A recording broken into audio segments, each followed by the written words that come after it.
ഇന്ന് നമുക്ക് 10 മിനിറ്റിൽ ഒരു ചിക്കൻ തന്തൂരി റെഡിയാക്കാം.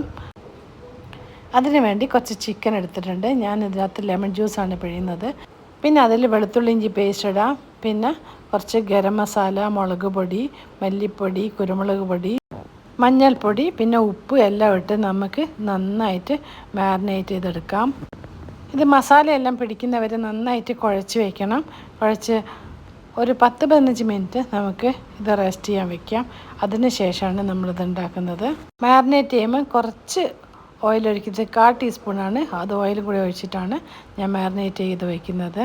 ഇനി എയർ ഫ്രയറിലാണ് ഇത് കുക്ക് ചെയ്യാൻ പോകുന്നത് കേട്ടോ. എയർ ഫ്രയറിൻ്റെ ട്രേ എടുത്ത് അതിൽ ചിക്കൻ ഇട്ട് വെച്ച് നമുക്ക് അത് ഫ്രൈ ചെയ്തെടുക്കാം. കുറച്ചൊന്ന് ഓയിൽ സ്പ്രേ ചെയ്യാം.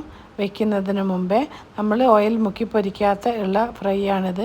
നല്ല ചിക്കൻ തന്തൂരി റെഡി ആവും കേട്ടോ. ആദ്യം 200 ഡിഗ്രി സെൻറ്റിഗ്രേഡിൽ 15 മിനിറ്റാണ് വയ്ക്കുന്നത്. അപ്പോൾ ഇടയ്ക്കിടയ്ക്ക് നമ്മൾ ഒരു 5 മിനിറ്റ് കഴിയുമ്പോൾ ഇടയ്ക്കിടയ്ക്ക് തിരിച്ച് മറിച്ചു വിട്ട് വേവിച്ചെടുക്കണം. ഇത് 10 മിനിറ്റ് ആകുമ്പോഴത്തേക്കും നമ്മളുടെ ചിക്കൻ തന്തൂരി റെഡിയായി. 15 മിനിറ്റ് വെച്ചെങ്കിലും 10 മിനിറ്റ് കൊണ്ട് നമ്മളുടെ ചിക്കൻ തന്തൂരി റെഡിയായി.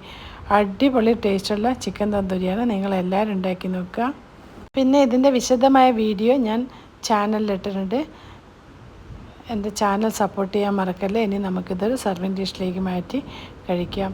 നല്ല ക്രിസ്പിയും ടേസ്റ്റി ആയിട്ടുള്ള ചിക്കൻ തന്തൂരി റെഡി. ഇതിനുള്ളൊക്കെ നന്നായിട്ട് വെന്ത് നല്ല സോഫ്റ്റാണ്.